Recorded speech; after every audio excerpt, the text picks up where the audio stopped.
The gospel reading this morning comes from the Gospel of Luke, chapter 10.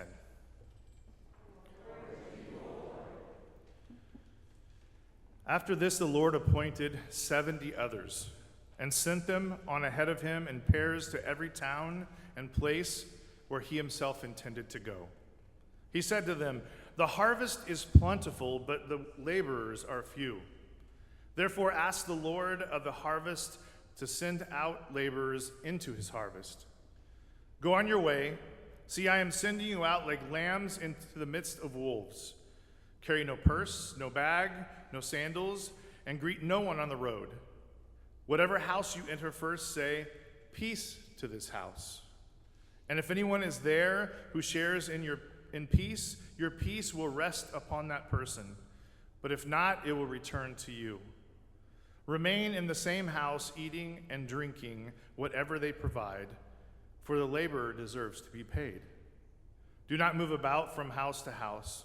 Whenever you enter a town and its people welcome you, eat what is set before you. Cure the sick who are there and say to them, 'The kingdom of God has come near to you.'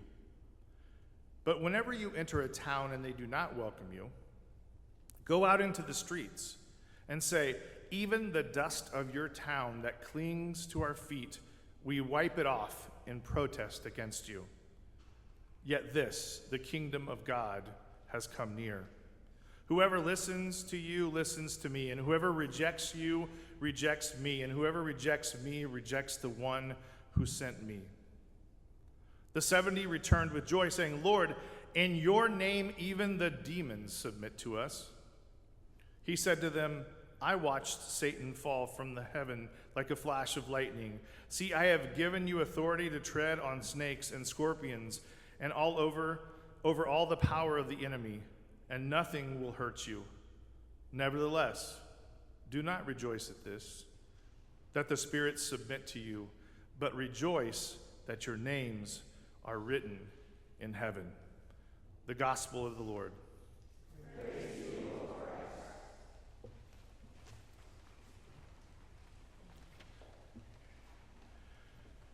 Good morning, everyone. This time standing, not sitting with children. It's never a dull moment when you're with kids. I always enjoy that moment in the service. As was mentioned, my name is Aaron Arnold, and I'm the executive director at Waukegan College.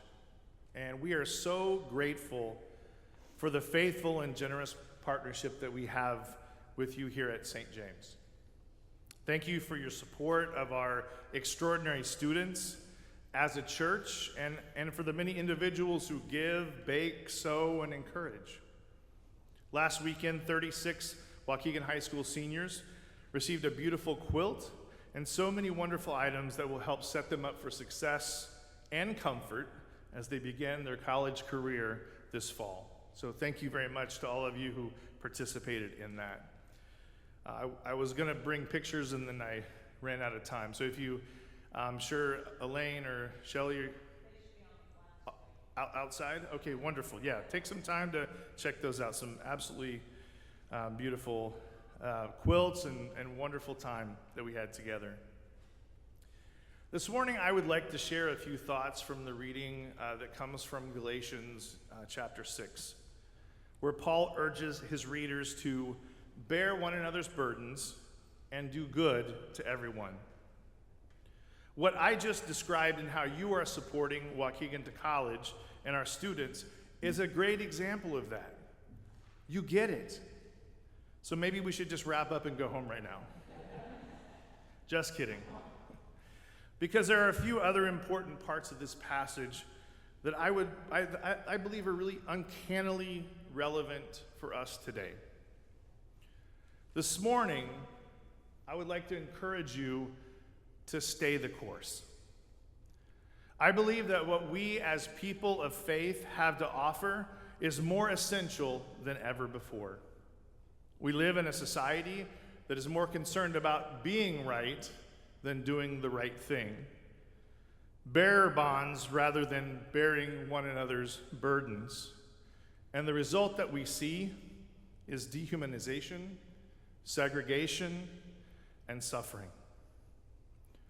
That's why I'm so grateful for the work of St. James and many other faith communities that support us. But the truth is that it's hard work. And many times it may feel like you are swimming upstream against a current of selfishness and discrimination and greed. It's exhausting. It's discouraging. If I had the chance to ask each of you individually, how are you doing today? Or how are you feeling? According to current statistics, 36% of you might say you are experiencing burnout. 66% might say you are exhausted by political stress. 43% might say you are more anxious than you were a year ago. And according to the Chapman University Survey of American Fears, yes, that exists, the Chapman University Survey of American Fears, more than half of you might say you are afraid of an impending nuclear war. At our weekly staff meeting at Waukegan College, we do a check-in to see how people are showing up. And words like tired, exhausted, stressed, and overwhelmed are common responses. Paul challenged the Galatians to bear one another's burdens and do good.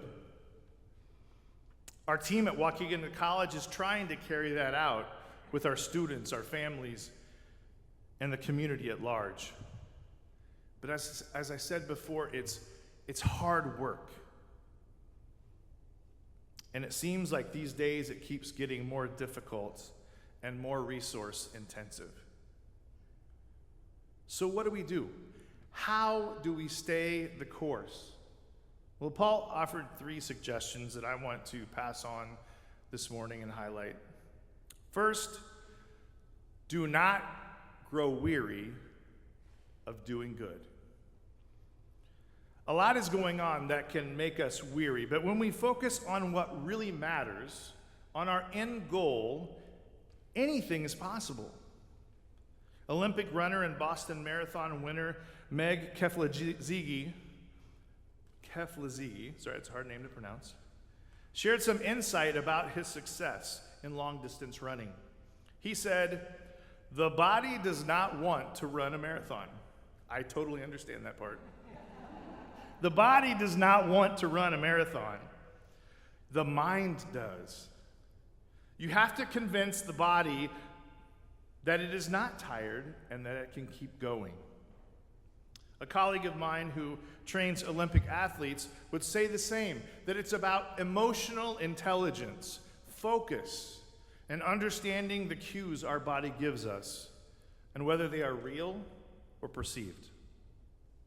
I believe we are capable of much more than we believe. Don't get me wrong. We all have limits. We should take care of ourselves, but we can't afford to give up on doing good. Secondly, Paul urges us not to lose heart. Now, this is a different kind of giving up, not a physical giving up, but a spiritual giving up. It's not about I can't do anymore, but rather, why do anymore? And I believe that this type of quitting is the more perilous of the two. This is where pessimism and cynicism enter our thoughts, and we ask, why should I try if it's not going to change anything? Or, if I'm only one person, what value does my small effort add? Well, I can tell you with 100% certainty that the good that you do does matter and makes a difference. How you're partnering with Waukegan College has the power to transform generations of families through access to education, which means better jobs and stability and the happiness that comes from following and living your dream. And I know it's easy to get discouraged when the problems we face seem insurmountable or are determined to end in disaster. We may not be able to change the system, but we can change lives, one person at a time. And that leads me to Paul's last challenge. Do not miss an opportunity. Too often when we are overwhelmed or tired, we become myopic or nearsighted. We become so hypervigilant about mitigating our fears that we fail to see others right there in front of us who need our help or who have burdens that are too heavy to carry alone. So I want to encourage you, when you're feeling tired, exhausted, or overwhelmed, I'd like you to pause for a second. Look outside yourself and observe. Now, it may seem counterintuitive, but sometimes what will energize us or refresh us is not rest, but work. I tell my staff that all the time. They don't believe me, but I really do believe it. Former U.S. Congressman and activist John Lewis coined a phrase called good trouble, saying, speak up, speak out, get in the way, get into good trouble, necessary trouble, and help redeem the soul of America. In the same vein, I want to encourage you this morning to get good tired. The kind that keeps going even when we want to give up. In closing, I would like to suggest that there's a promise included in this passage.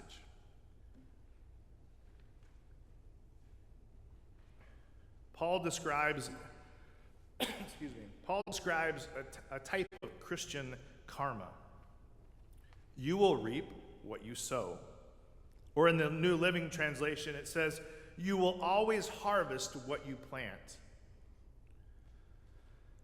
I live my life by a win-win principle. Everything I do, I try to figure out how this can be not only good for myself, but beneficial to others around me at the same time. I also see this principle here in Paul's words. When we bear each other's burdens and do good to others, it's a win-win. For instance, I hope in some way my words are an encouragement to you this morning, as it's encouraging for me to be here, to have the opportunity to share time and express my gratitude for the amazing generosity that you all have showered on our students. So thank you, and may God bless you as you are a blessing to many.